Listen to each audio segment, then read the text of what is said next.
दोस्तों, आज हम बात करेंगे चमकौर की जंग की जी।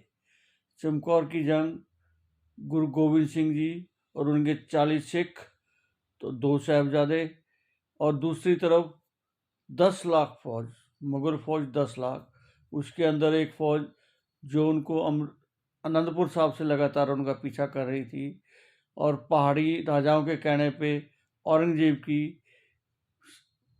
एक बहुत बड़ी फौज। ये सब चमकौर की उस गढ़ी को 7 और 8 रात के पो की रात के बीच में ही घेरा डाल लेते हैं।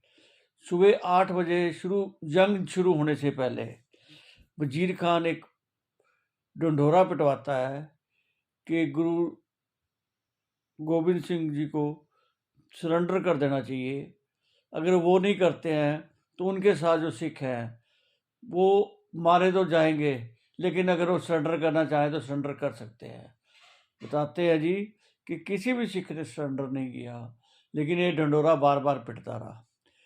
बताते हैं जी कि अंदर 40 सिख और गुरु साहब ये बहुत बुरी तरह थके हुए थे, क्योंकि 6 पौ से लगातार ये चले हुए थे जी आनंदपुर साहब से। लेकिन दूसरी तरफ मुगल फौजों के हौसले बुलंद थे।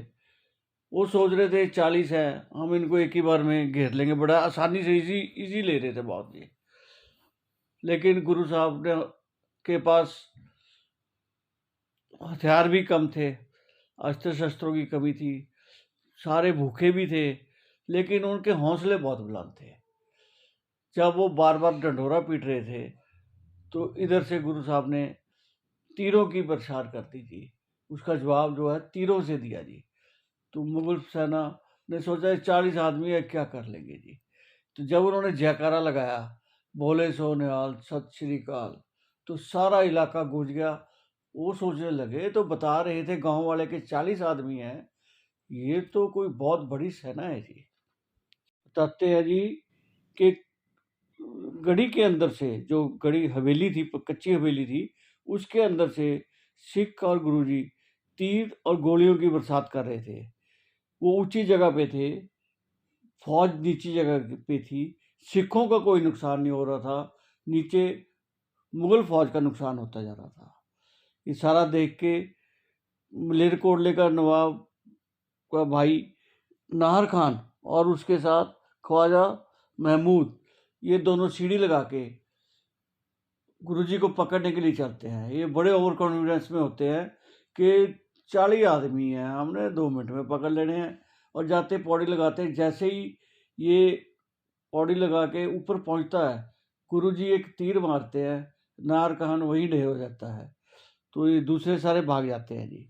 ऐसे नाहर खान के मरने के बाद किसी ने दोबारा हिम्मत नहीं करी कि सीढ़ी लगाई जाए।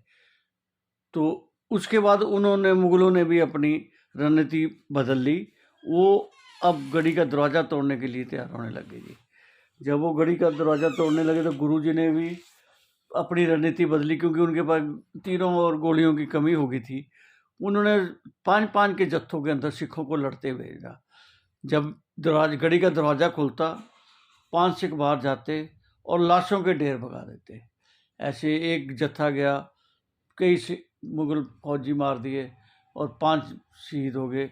करते करते 3 जत्थे 5-5 के चले गए जी। ये सब नज़ारा बड़े साहिबजादे, छोटे साहिबजादे गुरुजी के साथ ऊपर जो मोंटी टाइप बना था, जहाँ गुरुजी बैठे थे भाई संगत सिंह जी के साथ, वहाँ से देख रहे थे। फिर बड़े साहिबजादा जी ने इजाज़त मांगी, गुरुजी ने उनको तैयार किया और भेजा फिर उसके लड़ने के लिए। बताते हैं जी कि साहिबजादा अजीत सिंह जी को जब गुरुजी ने इजाज़त दे दी, तो सिखों ने बहुत रोका जी कि गुरुजी ऐसा मत करो, आपकी और आपके परिवार की हमारे को बहुत ज़्यादा ज़रूरत है। तो गुरुजी बोले, आप भी तो मेरे साहिबजादे हो, ऐसा कुछ नहीं है, मेरे सारे ही साहिबजादे हैं। और साहिबजादा जी, बड़े साहिबजादे बाबा अजीत सिंह जी 5 या 7 बंदों के जत्थे के साथ बाहर निकलते हैं। पहले वो तीरों की बारिश कर देते हैं जी। बोलते हैं उनका कोई भी तीर खाली नहीं जाता है।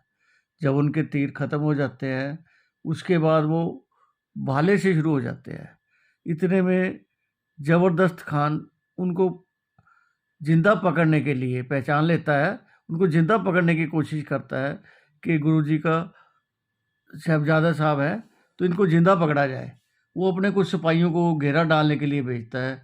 जब एक मुगल फौजी उनकी तरफ आ रहा होता है, वो पूरी तरह लोहे के कवच से ढका हुआ था।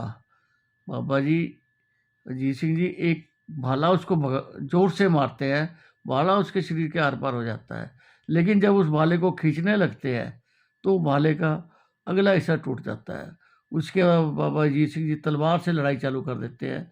बोलते हैं सेकंड्स के अंदर ही वहाँ आदमियों की गर्दनों के ढेर लग जाते हैं और खूनों खून सारी धरती हो जाती है।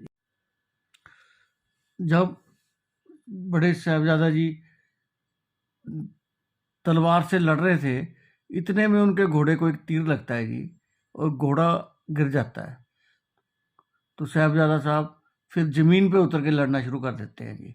उनको चारों तरफ से मुग़ल फ़ौजें घेर लेती हैं, लेकिन उनकी तलवार की गति कम नहीं हो रही होती है। वो उसी तरह दुश्मनों की गर्दनों के ढेर लगाते चले जाते हैं जी।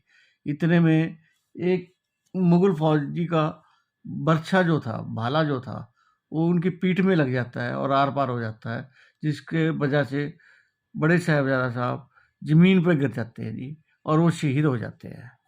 ये सारा नज़ारा गुरुजी ऊपर खड़े उस मोंटी या उस चबारे पे से बैठे देख रहे थे और बताते हैं जी कि गुरुजी ने जब बाबा अजीत सिंह जी ज़मीन पे गिर जाते हैं तो एक जयकारा छोड़ते हैं जी। लेकिन जयकारे का जवाब नहीं आता है, तो गुरुजी समझ आते हैं कि ये शहीद हो गए हैं जी। ये सारा नज़ारा उनके छोटे भाई भी, छोटे साहबजादा साहब भी देख रहे थे। वो फिर अपने पिताजी को बोलते हैं कि अब मैं जाऊंगा जी।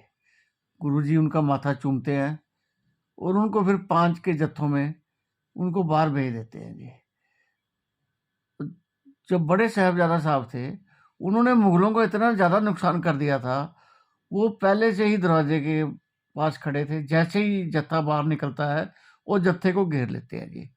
फिर गुरुजी ऊपर से तीरों की बरसात करते हैं, जिससे कि वो सबको मार देते हैं, तो ये आगे युद्ध भूमि में चले जाते हैं जी।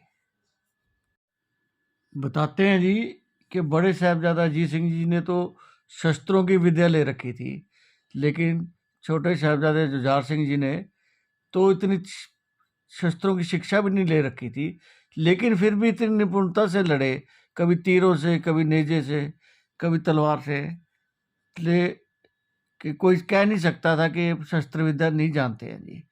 लेकिन कब तक टिकते इतनी बड़ी सेना के आगे 5 योद्धा, फिर ये भी शहीद हो जाते हैं जी। तो देखो, इस प्रकार गुरुजी के 2 साहबजादे चमकौर की गढ़ी में शहीद हो जाते हैं जी। ये था जी बाबा अजीत सिंह जी और बाबा जुझार सिंह जी की चमकौर की बैटल जी, चमकौर की लड़ाई। कोई गलती होगी हो क्षमा करना। फिर मिलेंगे नए एपिसोड में जी।